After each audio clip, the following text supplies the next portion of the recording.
மக்களை வணக்கம். நான் உங்கள் கோடங்கி. நான் சில வீடியோக்கள் முன்னாடி ஒரு வீடியோ போட்டிருந்தேன். என்னன்னா திமுக அமைச்சர்களுக்கு குறிவைக்கப்படுகிறது. விஜய் விரைவில் சிலரை கைது செய்வதற்கான நடவடிக்கை ஆலோசனையில் ஈடுபட்டிருக்காரு. அவருக்கு ஒரு அழுத்தம் இருக்கிறது அப்படின்னு சொல்றேன். ஏற்கனவே பாஜக அரசாங்கம் தொடர்ந்து திமுகவில் ரொம்ப தீவிரமாக களமாடி கொண்டிருக்கிற மூத்த நிர்வாகிகள் அமைச்சர்கள் மேலாம் அவங்கள அடக்கி ஒடுக்கி தன்னுடைய கட்டுப்பாட்டில் எடுக்கணும்னு ரொம்ப முயற்சி எடுத்தாங்க. அதில் பிரதானமாக இருந்தது செந்தில் பாலாஜி. இந்த கரூரில் போய் ஒரு பாட்டு பண்ணார்ல, பாட்டிலுக்கு 10 ரூபா, பாட்டிலுக்கு 10 ரூபான்னு பாட்டு பண்ணார் இல்லையா விஜய். அப்போதானே அந்த பெரிய நெரிசல் ஏற்பட்டு பல பேர் செத்து போனாங்க. அந்த பாட்டிலுக்கு 10 ரூபா லட்சணம் இப்போ பல்ல காட்டிருச்சு. இவர் பதவி ஏற்ற பிறகு பாட்டிலுக்கு அது 20 ரூபா மாறி போச்சு. சில இடங்களில் 30 ரூபாயா கூட மாறி போச்சு. நான் சொல்லலைங்க, இதெல்லாம் பூரா ஏகப்பட்ட வீடியோக்கள். அந்த குடிமகன்களே வீடியோ போடுறாங்க. இந்த கவர்மெண்ட் அதோட லட்சணத்தை, விஜயனுடைய அரசாங்க லட்சணத்தை குடிமகன்களே போட ஆரம்பிச்சிட்டாங்க. அந்த 10 ரூபா பாட்டிலுக்குன்றது இப்ப 20 30 ஆயிடுச்சு. இதற்கு முதலமைச்சராக இருக்கிற யார் என்ன பதில் சொல்லுவாரு விஜய்? இன்னொன்னு, அந்த துறைக்கு இது வரைக்கும் அமைச்சர் போடவே இல்லை. அதிமுக வரப்போற அந்த பிரிச்சுக்கிட்டு வரப்போறவங்களுக்கு தான் துறை கொடுக்க போறாங்கன்னு சொல்றாங்க. ஏன்னா அவங்க தான் ஊழலே செய்யாதவர்கள். பாரு, இவர் ஊழலே பண்ண மாட்டேன், நான் 1 ரூபா கூட மக்கள் பணத்தை எடுக்க மாட்டேன்னு சொன்னவர் தான் விஜய். சரி, அது இப்ப வரப்போது, என்ன பண்ண போறாங்கன்னு பொறுமையா பார்ப்போம். இப்ப அந்த பாட்டிலுக்கு 10 ரூபான்னு செந்தில் பாலாஜி மீது குற்றம் சுமத்தி ஒரு பெரிய சதி திட்டத்தை தீட்டி பல விஷயங்கள் பண்ண இந்த விஜய் அரசாங்கம் இன்றைக்கு அவர் என்ன பண்ண போறாங்க அப்படின்னா, எப்படியாவது திமுக அமைச்சர்கள் யார் மீதெல்லாம் என்னென்ன வழக்குகள் இருக்கிறோ பழைய வழக்கெல்லாம் தூசி தட்ட ஆரம்பிச்சிட்டாங்க.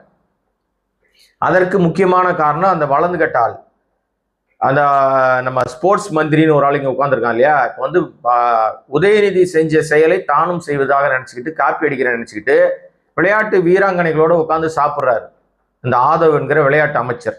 6 அடி வலது கட்டர். அவர் இப்ப சாப்பிடும் போது எல்லாரும் சாப்பிட்ற சாப்பாடு தானே சாப்பிடணும். அந்த பசங்கள்லாம் இட்லி சாம்பார் சாப்பிட்டுக்கிட்டு இருக்குது. இவர் மட்டும் வெள்ளக்கார துறை, பிறக்கும் போதே அப்படியே வானத்திலிருந்து குச்சிட்டாரு. வெள்ளக்கார துறை அவர்.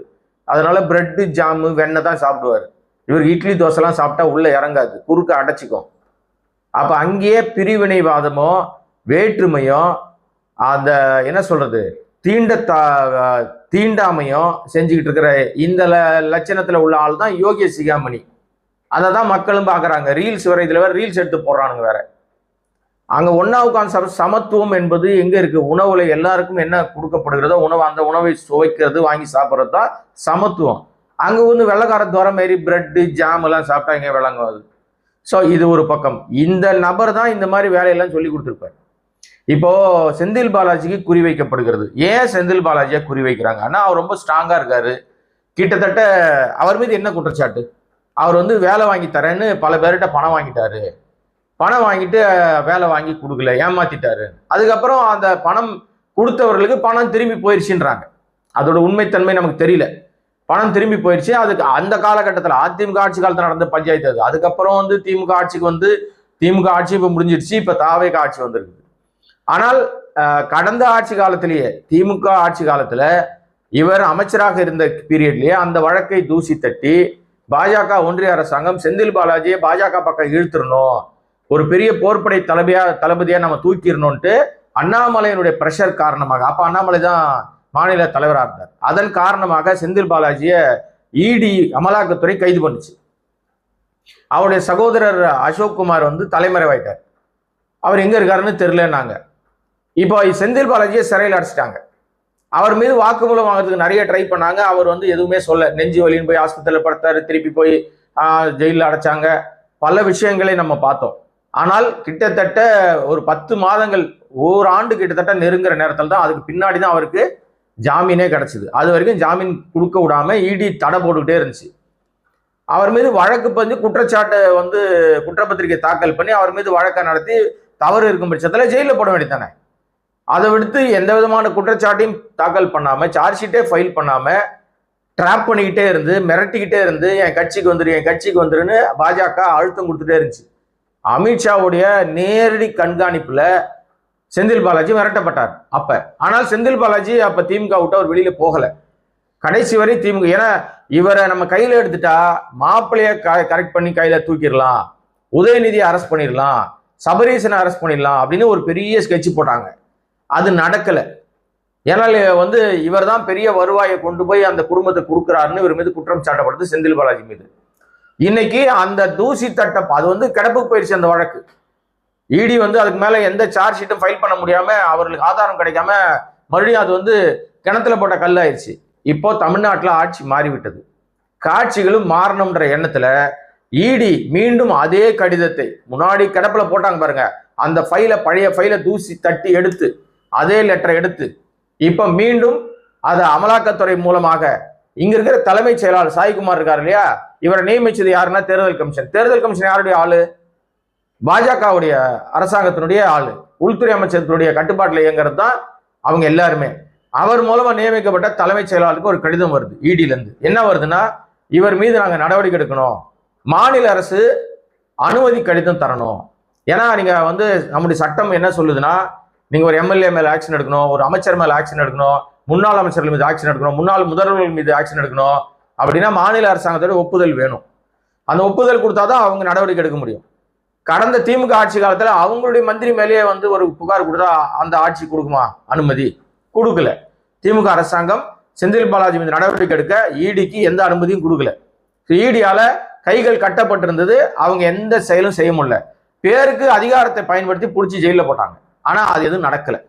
இப்போ ஆட்சி மாறிட்டதுனால விஜய் ஏற்கனவே நான் ஊழல் செய்ய விட மாட்டேன், நானும் ஊழல் செய்ய மாட்டேன், ஒத்த பைசா எடுக்க மாட்டேன்னு சீன்லாம் போட்டார்ல. இன்னைக்கு இந்த 8 நாள்ல வந்து சந்தி சிரிக்குது, சட்டம் ஒழுங்கு சந்தி சிரிக்குது, ஊழல் சந்தி சிரிக்குது. ஊழல்னா என்னது? பாட்டிலுக்கு 10 ரூபாவே ஊழல் தானங்க. இப்ப பாட்டிலுக்கு 20 30 ஆயிடுச்சு. அது தொடர்பான பல வீடியோக்கள் வருது. பல அந்த ரூட் மாஃபியா கும்பலோட பொய் பரப்புரைகள் வெளிச்சத்துக்கு வந்துட்டு அம்பலப்பட்டுக்கிட்டே இருக்குது. இப்ப நாளைக்கு என்ன வேணா நடக்கலாம். இப்ப நம்ம தொடர்ந்து பேசிக்கிட்டு இருக்கோம், நம்ம சேனலும் முடக்கப்படலாம், நம்முடைய பேச்சும் நசுக்கப்படலாம், நம்முடைய பேச்சு சுதந்திரம் தடுக்கப்படலாம். ஆனாலும் தொடர்ந்து பேசிட்டே இருப்போம். இப்ப கோடங்கி வாய்ஸ்னு பேசுறோம், நாளைக்கு நம்ம சேனல் முடக்கப்பட்டா சட்ட ரீதியா மீட்டெடுப்போம். பட் கோடங்கி வாய்ஸ்க்கு பதில் கோடங்கி குரல்னு பேசுவோம், கோடங்கி பேச்சுன்னு மாத்துவோம், கோடங்கி பாலிடிக்ஸ் மாத்துவோம்.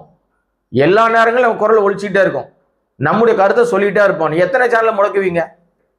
ஏன்னா நிறைய பொய் தகவல் வந்துட்டே இருக்கு, நமக்கு நிறைய மிரட்டல் வருது, நிறைய போன் தகவல். நம்முடைய நண்பர்களா பழகியவர்களே சொல்றாங்க, நீங்க பேசுறதை நிறுத்துங்க, பேசாதீங்க. இப்போ நிறைய தகவல்கள் நிறைய பேர் நமக்கு அட்வைஸ் பண்றாங்க, செய்யாதீங்க, வேணாம். ஏன்னா அத்தனைக்கும் காரணம் என்னன்னா, ரூட் மாஃபியாவுடைய கொடூர கோர முகம். அது பூரா பொய் பரப்புற கேஸ், இல்லாததை உருவாக்குற ஆளுங்க.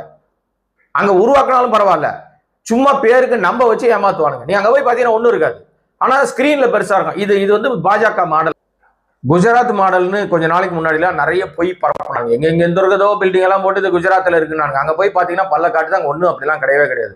அந்த மாதிரி இந்த தாவேக அரசாங்கத்துல குப்பையெல்லாம் எடுத்துட்டோன்னு ஒருத்தன் போடுறான், ஆனா அதான் குப்பை அங்கேயே தான் இருக்கு. எந்த ஊர்லடா எடுத்தாங்க தெரியாது, போட்டோஷாப்ல வேலை பாக்குறானுங்க. இன்னும் போட்டோஷாப்லயே வாழ்க்கை விடுறாங்க. ஆட்சியை தான் பிடிச்சிங்களே பொய் சொல்லி ஏதோ பொய்யான ரீல்ஸை போட்டு நம்ப வச்சு ரீல்ஸ்ல ஆட்சியை பிடிச்சிருக்கீங்கல்ல. இனிமே உங்க கையில அதிகாரம் வந்துச்சு, நல்லது செய்யுங்கப்பா. அதை விட்டுட்டு இன்னும் பொய் பரப்பிட்டு இருக்கிறீங்க. கேவலமா இல்ல, அசிங்கமா இல்லையா உங்களுக்கு?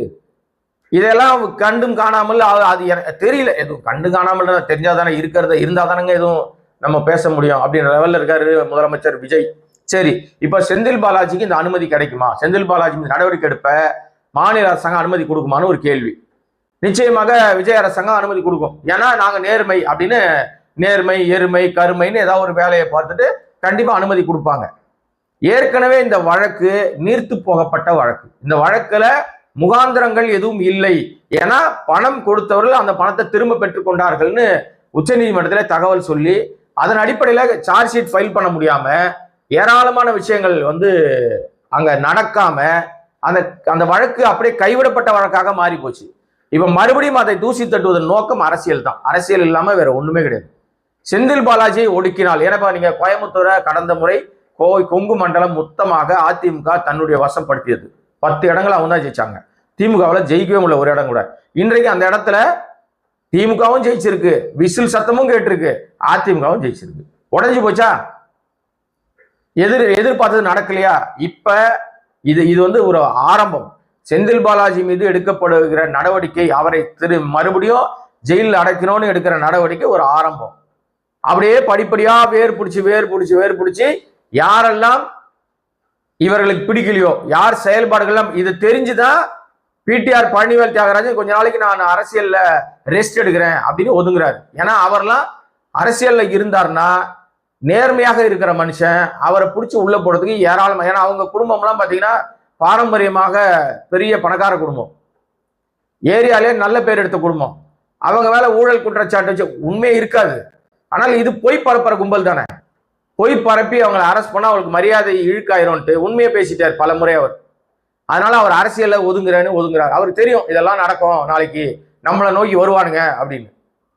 ஸோ இது என்ன செய்ய போகுது, இந்த விஜய் அரசாங்கம் தொடர்ச்சியாக இப்படி வந்து திமுகவுடைய முக்கிய தலைவர்கள் மீது அட்டாக் பண்ணி தாம் பேரை கெடுத்துக்குமா? நீங்க நிச்சயமா செந்தில் பாலாஜி கைது செய்யப்பட்டால் அது அத்தனை பழியும் விஜய் மேலதான் விழும். ஏன்னா இந்த வழக்கு ஏற்கனவே இந்த வழக்கில் முகாந்திரம் இல்லை, இந்த வழக்கில் எதுவும் பண்ண முடியலன்னு இடி வந்து 11 மாதங்கள் போராடி ஒன்றும் நடக்கல. கடைசியில செந்தில் பாலாஜி ஜாமீன்ல விடுதலை பண்ணதான் மிச்சம். என்னவோ அழுத்தங்கள் கொடுத்து பார்த்தாங்க, ஒண்ணுமே நடக்கல. இப்போ இதற்கு பின்வாசல் வழியாக மறுபடியும் பாஜகவோ இடியோ செந்தில் பாலாஜி கைது செய்ய தீவிரம் காட்டினால், அதற்கு விஜய் அனுமதித்தால் விஜய் தான் கெட்ட பேர் வரும். அவங்க குளிர் காய்ச்சிட்டு போயிடுவாங்க. இடி குளிர் காய்ச்சிட்டு ஓடிடும், பாஜக ஓடிடும். எங்கப்பா நாங்க இல்லப்பா, முதலமைச்சர் விஜய் அனுமதி கொடுத்தாரு, நாங்க வந்து விசாரணை பண்றோம் அப்படின்னு சொல்லிட்டு ஒட்டுமொத்த பழியும் தாவேக்கா மேல திருப்புவாங்க. ஏற்கனவே விஜய் மீது ஏன்டா இந்த ஆளுக்கு ஓட்டு போட்டோம்னு நினைக்க ஆரம்பிச்சிட்டாங்க மக்கள். பழிவாங்க உணர்ச்சி அதிகமாகுதுன்னு சொன்னா நீங்க செய்யற எதுவுமே மக்கள் கிட்ட போகாது, இந்த பழிவாங்கிறது மட்டும்தான் மக்கள்கிட்ட போய் நிற்கும். இப்ப விஜய் என்ன பண்ண போறார்? நான் ஏற்கனவே சொன்னேன், ஸ்டாலினுக்கு செக் வைக்கிறார்கள், ஸ்கெட்ச் போடுறாங்க, உதயநிதிக்கு ஸ்கெட்ச் போடுறாங்க, இன்னும் பல அமைச்சர்களுக்கு ஸ்கெட்ச் போடுறாங்கன்னு நான் கடந்த 2 நாளைக்கு முன்னாடி தான் பேசியிருந்தேன். இன்றைக்கு அது வந்து இந்த இடியினுடைய கடிதம் மூலமாக அம்பலப்பட்டிருக்கு. அவங்க வந்து செந்தில் பாலாஜியை கைது செய்வதற்கு அனுமதி கொடுங்கன்னு கேட்கிறாங்க மாநில அரசு கிட்ட. அப்ப இந்த மாநில அரசை இயக்குவது யார்? பின்வாசல் வழியா வந்து பாஜக தான் இயக்குது. என்ன பண்ண போறார் விஜய்? இது நிஜமாவே உண்மையிலேயே ஊழலுக்கு எதிரான அரசா, இல்ல சின்ன புள்ள வெள்ளாம வீடு வந்து சேராதுன்ற மாதிரி சின்ன பசங்க கையில ஒரு அதிகாரத்தை கொடுத்துட்டு நாடு சந்திச்சு சட்டம் ஒழுங்கு சந்திச்சிருக்குது 8 நாளும். எந்த டெய்லி ஒரு நாளைக்கு குறைஞ்சபட்சம் 4-5 இடங்கள்ல வெட்டு குத்து கொலை தான் நடந்துகிட்டு இருக்கு. இதுவரை 30 பேருக்கு மேல 26 பேருக்கு மேல கொல்லப்பட்டதாக தகவல் வருது. பல இடங்கள்ல அடிதடி சண்டை, பட்ட பகல சிறுவர்கள் கொல்லப்படுறாங்க, கொடூரமா இருக்கு. அந்த நீங்க திமுக ஆட்சியில ஒரு சம்பவம் நடந்தா மொத்த பழியும் முதலமைச்சர் மேல விழும். இப்ப விழுந்தா அந்தந்த துறைகள் மேல விழுது. என்னடா அநியாயம் இது? உனக்கு வந்தா ரத்தம், மற்றவங்களுக்கு வந்தா தக்காளி சட்னியா? சோ விஜய் இதை எப்படி அணுக போகிறார், இது என்ன பண்ண போறாரு? ஏன்னா இப்ப அவர் வந்து இதுலலாம் கவனம் செலுத்தல மாதிரி தெரியல. அவர் வந்து இப்ப நம்ம ஒரு ராஜ்யசபா எம்பி காலியா இருக்கு, அதுல யாரை போடலாம், யாருக்கு அந்த பதவி கொடுக்கலாம், எவ்வளவு ரூபாய்க்கு அந்த பதவியை விற்கலாம், அது ஒரு பக்கம் ஓடிக்கிட்டு இருக்கு. திருச்சி கிழக்கில் யாரை நிறுத்தலாம், இவங்களை நிறுத்தலாமா, அவங்கள நிறுத்தலாமா? ஏன்னா இப்ப வந்து கூப்பா கிருஷ்ணன் அந்த சீட்டை கேட்கிறாரு. நம்ம ஏற்கனவே சொல்லிதோம் சகாயம் ஐஏஎஸ் கிட்ட ஒரு பேச்சுவார்த்தை நடத்திட்டு இருக்காங்கன்னு. இன்னும் பல பேர் வந்து இப்போ திடீர் அந்நியாரா முளைச்சிருக்கிற திரிசாவை நிறுத்த போறாங்கன்றாங்க. என்ன செய்ய போறாங்கன்றதெல்லாம் தெரியல, பொறுத்திருப்போம். இன்னும் பல விஷயங்கள் இருக்கிறது. சடுகுடு ஆட்டம், அரசியல் சடுகுடு ஆட்டத்துல யார் யார் எந்தெந்த இடத்துல நிற்கிறாங்க, என்ன நடக்க போகுது அப்படின்றத மீண்டும் பல சம்பவங்களோடு பல உண்மைகளோடு உங்களை சந்திக்க வருகிறேன். இந்த வீடியோவை சப்ஸ்கிரைப் பண்ணாம பார்த்துருக்க அன்பு நண்பர்களே, சப்ஸ்கிரைப் பண்ணீங்கன்னா கோடைக்கு வாய்ஸ் சேனல் வளர்ச்சிக்கு பயனாக இருக்கும். நன்றி, வணக்கம்.